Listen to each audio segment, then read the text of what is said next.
UP के फर्रुखाबाद से, जहां चौधरी महेंद्र सिंह टिकैत की पुण्यतिथि पर बोले किसान। खबर के बारे में विस्तार जानेंगे, उससे पहले लेंगे एक छोटा सा ब्रेक के बाद जल्द हाजिर होंगे। इस खबर के प्रायोजक हैं फास्टको। जल्दी हो जाना तो फास्टको बुलाना। बाइक से लेकर लग्जरी कार, सेल्फ ड्राइव पर उपलब्ध। ग्रुप ट्रेवल के लिए लग्जरी बस भी उपलब्ध।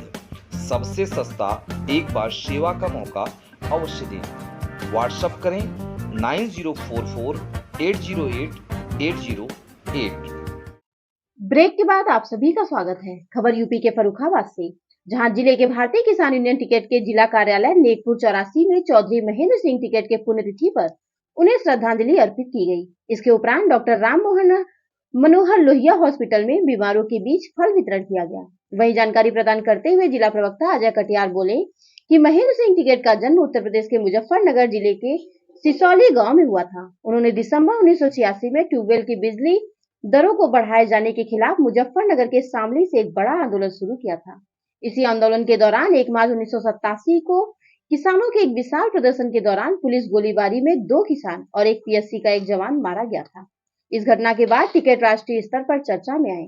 उत्तर प्रदेश के तत्कालीन मुख्यमंत्री वीर बहादुर सिंह ने टिकैत की ताकत को पहचाना और खुद सिसौली गांव जाकर किसानों की पंचायत को संबोधित किया और राहत दी।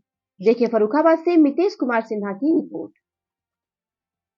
नमस्कार, मैं मितेश कुमार सिन्हा और आप देख रहे हैं फास्ट न्यूज इंडिया। खबरों के सिलसिले में हम आपको एक बार फिर ले चल रहे हैं केंद्रांचल के फर्रुखाबाद जनपद के कादरी के थाना अंतर्गत नेकपुर 84 भारतीय किसान यूनियन टिकैत के जिला कार्यालय पे, जहां भारतीय किसान यूनियन के मसीहा महेंद्र सिंह टिकैत की आज 13वीं पुण्यतिथि है और इस 13वीं पुण्यतिथि के अवसर पर यहाँ पर भारतीय किसान यूनियन के जिला संबंधित सभी पदाधिकारी व सदस्य लगभग मौजूद हैं। हम बात करेंगे जिला प्रवक्ता अजय कटियार की जुबानी या कहानी। अजय जी, आज महेंद्र सिंह टिकैत की 13वीं पुण्यतिथि है। महेंद्र सिंह टिकैत जो कि किसानों की आवाज़ को उठाने वाले पहले मसीहा के रूप में जाने जाते हैं, इन पे क्या कहना है? देखिए, आज हमारा ये कार्यक्रम अभी यहाँ पे संपन्न हुआ है। आज हमारे किसानों के मसीहा भारतीय किसान यूनियन के संस्थापक स्वर्गीय महेंद्र सिंह टिकैत जी की 13वीं पुण्यतिथि है, जिस पे अभी हम लोगों ने पुष्प अर्पित कर उनको श्रद्धांजलि अर्पित की है। आगे अभी मेरा कार्यक्रम जो है डॉक्टर राम मनोहर लोहिया हॉस्पिटल जाकर जो वहाँ पे मरीज भर्ती हैं उनको फल वितरण करने का कार्यक्रम है, जो अभी कुछ ही समय बाद संपन्न होगा। आपने कहा मरीज को फल वितरण कार्यक्रम, क्या आप लोग जिस आधार को रूप मानते हुए आप फल वितरण कार्यक्रम को आयोजित करने जा रहे हैं, क्या इसकी जानकारी सीएमओ को है? देखिए, हमारे आदरणीय जो मंडल के वरिष्ठ उपाध्यक्ष हैं श्री प्रभाकांत मिश्रा जी और आदरणीय अध्यक्ष जी के द्वारा एलआईयू और समस्त अधिकारियों को इस पूरे कार्यक्रम के परिप्रेक्ष्य में अवगत कराया जा चुका है। सबको जानकारी है और ये तो एक पुनीत कार्य है। महेंद्र सिंह टिकैत जो मुजफ्फरनगर के निवासी भी थे और जन्मस्थल भी था, तो उसके बाद उन्होंने लगभग किसानों के लिए कितनी लड़ाइयाँ लड़ी होंगी? देखिए, महेंद्र सिंह टिकैत जी के लिए अगर हम ये कहें कि वो कुछ ही लड़ाइयों तक सीमित रहे, तो उनकी जितनी लड़ाइयाँ हैं, मुझे लगता है कि संसार के इतिहास में और भारत के इतिहास में उनके अलावा लड़ाइयाँ ही किसने लड़ी। अगर किसानों की हम बात करेंगे, उनकी जो दो मुख्य लड़ाइयाँ थीं, जो एक बिजली की समस्या को लेके थी, जो 27 दिन आंदोलन चला था और उत्तर प्रदेश की सरकार हिल गई थी, उत्तर प्रदेश के मुख्यमंत्री को वहाँ जाना पड़ा था। और उसके बाद उन्होंने एक आंदोलन जो था वो 28 अक्टूबर 1988 में वोट क्लब दिल्ली पे किया था, जिसमें 12 राज्यों के 5 लाख से अधिक किसानों ने सहभागिता अपनी सुनिश्चित की थी और उस समय की जो कांग्रेस सरकार थी उसके प्रधानमंत्री राजीव गांधी जी को हिला दिया था और उन्होंने वार्ता की थी आदरणीय महेंद्र सिंह टिकैत जी से और वो आंदोलन भी सफल हुआ था। ये 2 आंदोलन भारत के इतिहास में ऐसे हुए जो बाबा महेंद्र सिंह टिकैत जी की जो या किसानों की ख्याति थी वो पूरे संसार में किसी से छिपी नहीं थी।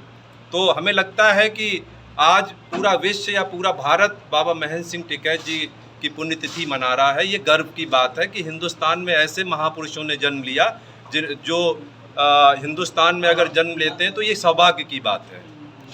कुल मिलाकर यह कहे कि किसानों के हक की जो भी बात नहीं करेगा उसके लिए हर रूप से लड़ाई लड़ने के लिए भारतीय किसान यूनियन टिकैत वचनबद्ध है। बिल्कुल वचनबद्ध है। हम उन सरकारों के खिलाफ हैं जो किसानों की आवाज़ को कुचलने का काम कर रहे हैं। हमने जो अभी लोकसभा चुनाव चल रहा है, हमने पहले भी कहा, हमारे जितने भी वरिष्ठ पदाधिकारीगण, हमारे अध्यक्ष जी, हमारे मंडल के उपाध्यक्ष जी, सभी लोगों ने और पूरा भारतीय किसान यूनियन इस समय सरकार के खिलाफ खड़ा है, सरकार की किसान विरोधी नीतियों के कारण। आप किसी से कुछ छुपा नहीं है। 13 महीने के आंदोलन के बाद जब 700 किसान इस देश के शहीद होते हैं, तब हमको 3 काले कानूनों से निजात मिलती है। उसके बाद आप देखिए कि अभी हाल में ही रामलीला मैदान में हमने MSP पे कानून बनाने की बात की, हमें कानून नहीं मिला। कहीं पे कोई गारंटी आप बता दीजिए कि अगर भारतीय जनता पार्टी के मैनिफेस्टो में कोई गारंटी रही हो। तो मुझे लगता है कि ये किसान विरोधी सरकार है और मैंने पहले भी आपके चैनल के माध्यम से कहा है कि इसकी विदाई तय है, कोई रोक नहीं सकता। और हिंदुस्तान में एक ये पहला ऐसा चुनाव हो रहा है कि जो मैं समझता हूँ कि विपक्ष नहीं, अदृश्य शक्तियाँ लड़ रही हैं इस सरकार के खिलाफ। कुछ भी कह सकते हैं आप। 700 किसान इस देश में शहीद हुए और उन किसानों के घर परिवार के बारे में आप सोचिए, क्या बीत रही हो उनकी, क्या सोच रहे हो, क्या कह रहे होंगे सरकार के खिलाफ। तो अदृश्य शक्ति इस चुनाव को लड़ रही है, निश्चित रूप से इसकी विदाई तय है। हम किसानों की ऐसी ही समस्या आपको दिखाते रहेंगे। तब तक के लिए देश और दुनिया की खबर के लिए देखते रहे fast news India. Bureau report, Farrukhabad. अभी हमारे साथ सीधी बात प्रभाकांत मिश्रा के साथ। सीधी बात में प्रभाकांत जी, आपसे सीधा सवाल एक ही बात है, किसान वह पीढ़ी के रूप में पनपता है जो किसान तपती धूप हो, बरसात हो या तेज आंधी हो, अपितु हर कठिनाइयों को झेलते हुए वह अपने हक की लड़ाई के लिए हर सरकार से मांग करती है। अपितु चुनाव के समय सिर्फ उन्हें वादे का ही सामना करना पड़ता है। हर मैनिफेस्टो में हर पार्टियां दावा करती हैं कि मैं जीतूंगा तो किसानों के हक के लिए लड़ाई लड़ूंगा। अपितु देखने को यह मिलता है जब पार्टियां जीतकर संसद हो, लोकसभा हो या विधानसभा हो, जाने के उपरांत मैनिफेस्टो कागजों में उड़ जाती है और जनता वहीं की वहीं तितर बितर हो जाती है। जब अधिकारियों से मिलने की बात कही जाती है तो अधिकारी अपने आवास पर होते हैं, लेकिन हवाला मिलता है वह लखनऊ दौरे पर रहे, दिल्ली दौरे पर है, यह अक्सर सुनने को मिलता है। आम जनता वहीं की वहीं ठगी की ठगी रहती है। इस पर क्या कहना आपका? आम जनता तो नहीं ठगेगी। आम जनता के पास तो लठ है, लठ पकड़ करके हक ले लेगी कोई भी सरकार हो। ये मैंने कि यहाँ के किसानों ने, पूरे हिंदुस्तान के किसानों ने ये इस साल करके दिखा दिया कि ये गठबंधन इंडिया की सरकार उत्तर कनम हिंदुस्तान में बनेगी। ये किसानों ने करके दिखा दिया। किसान तो अब हक मांगने के लिए रोड पे नहीं उतरेगी और दिल्ली को घेर लेगी। अब तो हक मिलेंगे कि उन्होंने, किसानों ने ये दिखा दिया कि अब इनकी विदाई है, इनकी विदाई है। भाजपा तो चली गई, अब जो भी सरकार आएगी, हमें तो अगर हक नहीं मिलेंगे किसानों के तो हर सरकार से मुझे लड़ना पड़ेगा। और मैं लड़ा हूँ, किसी भी सरकार रही हो मैं लड़ा हूँ और लड़ेंगे। किसानों की किसी भी कीमत पर उत्पीड़न नहीं होने देंगे, ये टिकैत का संकल्प है। आपने लठ भाषा का उपयोग किया, दंड उठावन तेल पिलावन, एक रैली चली थी, लालू प्रसाद ने चलाया था। आपको याद दिला दूं, बिहार के जो पूर्व रेल मंत्री भी रह चुके हैं और बिहार के पूर्व मुख्यमंत्री भी रह चुके हैं। उन्होंने एक रैली की थी, लठ उठावन तेल पिलावन, और उस रैली के उपरांत उपद्रव्य भी काफ़ी मात्रा में हुए थे। अपितु आम जनमानस को न्याय तो नहीं मिला, अपितु उन पर लाठियाँ जरूर बरसी। किसान तो दिन रात मेहनत करता है, उसके पास हक की लड़ाई लड़ने के लिए उतना समय भी नहीं है जो अपने खेतों को छोड़कर वह ऑफिस का चक्कर लगाता रहे। किसान के बच्चे कड़ी मेहनत उनके माता पिता करते हैं, अपितु जब सर्विस का समय आता है, नौकरियों के लिए वह दर दर जाते हैं तो उनके पास देने के लिए ना शुल्क होता है, और विभागीय रूप से कहे तो यह हकीकत आप लोगों को भी मालूम है और आम जनमानस को भी मालूम है, शिक्षा भी उस स्तर पर जा चुकी है जहां शिक्षा में पैसे की मूलभूत आवश्यकता पड़ती है। फर्रुखाबाद जनपद में जो शिक्षा है मुख्य रूप से व्यापार बन चुका है, जैसा कि स्थानीय जनता का कहना है। वही पुस्तक जो किसी समय तक 50 रुपये में मिलती थी, आज के डेट में उस पुस्तक की कीमत 350 रुपये हो चुकी है। कुल मिलाकर यह कहे, जो विद्यालय में जाने के लिए सरकार निःशुल्क व्यवस्था करती थी, आज के डेट में वही निजी विद्यालय क्या बन चुकी है, 25% आरक्षण का दावा की जाती है, लेकिन प्राइवेट विद्यालय करते क्या है, उनके नाम पर खाना पूर्ति। रही बात आम जनता की, तो आम जनता तो न्याय के लिए कल भी तरसती थी, आज भी तरस रही है, जो स्थानीय जनता का कहना है। क्या जो गरीब घरों के बच्चे हैं, जो लगातार आपके भी जो संबंधित प्रत्याशी हैं, जिनको आपने समर्थन दिया, डॉक्टर नवल किशोर ने एक फास्ट न्यूज़ को दिए गए बयान में यह कहा था कि अगर वह फर्रुखाबाद के सांसद बनते हैं तो सांसद निधि से जो राशि मिलती है वह गरीब बच्चों के शिक्षा पर वह व्यय करेंगे। इस पे क्या कहना है? जरूर करेंगे, जो उन्होंने कहा है वो करके दिखाएंगे, यह मुझे उम्मीद है। और हमसे भी कह के गए थे कि अपनी तनख्वाह में गरीब जनता की पढ़ाई के लिए पूरी तनख्वाह है, उनके पास कोई कमी नहीं, भगवान के पास है, वो पैसे दे डॉक्टर हैं, भगवान बहुत दे रहा है, जो उनको तनख्वाह मिलेगी उसको बच्चों के, गरीब बच्चों की पढ़ाई में लगाएंगे, मुझे पूर्ण विश्वास है।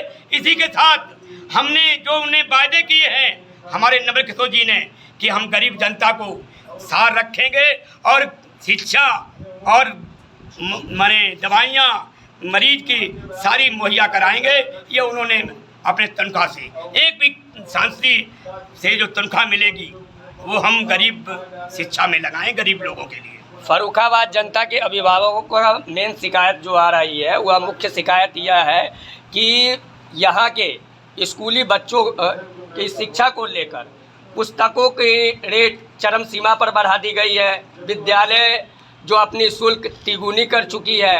तो आखिर क्या इन अभिभावकों की हक की लड़ाई में किसान यूनियन आगे बढ़ेगी? बिल्कुल बढ़ेगी। मैं कहता हूं पत्रकार बंधुओं से कि सरकार गिरा दो और गिर जाएगी। अगर इंडिया गठबंधन की सरकार बनी तो किताबें बच्चों को उन्हीं रेट में दी जाएंगी जो कंपनी छाप कर देती है। मैं वादे के साथ कहता हूं, अगर इंडिया गठबंधन की सरकार बनी तो। दूसरी बात है, आप लोगों ने कहा एमएसपी कानून को लेकर आप लोगों ने कहा, तो एमएसपी के विशेषज्ञों की राय है कि अगर एमएसपी लागू की जाती है तो 25% महंगाई बढ़ेगी। इस पे क्या कहना? नहीं, महंगाई नहीं बढ़ेगी। महंगाई क्यों बढ़ेगी? अगर ये गारंटी दे देंगे तो हमारा समर्थन मूल्य जो हम पैदा करते हैं वो हमारे भाव में बिकेगा। अगर वो मार्कशीट बनाते हैं, सरकार 1 रुपया का रेट कर देती है तो 1 रुपया में हमारा मार्कशीट मुझे लेनी पड़ती है। अगर ये गारंटी दे देंगे और किसान आयोग बन जाएगा तो हमारा मूल्य जो चाहे मक्का का हो, चाहे आलू का हो, चाहे गेहूं का हो, चाहे बाजरा का हो, मैं रेट करूंगा, वो रेट में सरकार को लेना पड़ेगा। तो कहाँ महंगाई बढ़ जाएगी? तो किसान के जो निश्चित करेंगे कि हम 500 बेचेंगे तो 500 लेनी पड़ेगी सरकार को। जब मार्जिन लेते हैं किसान तो मैं हमारा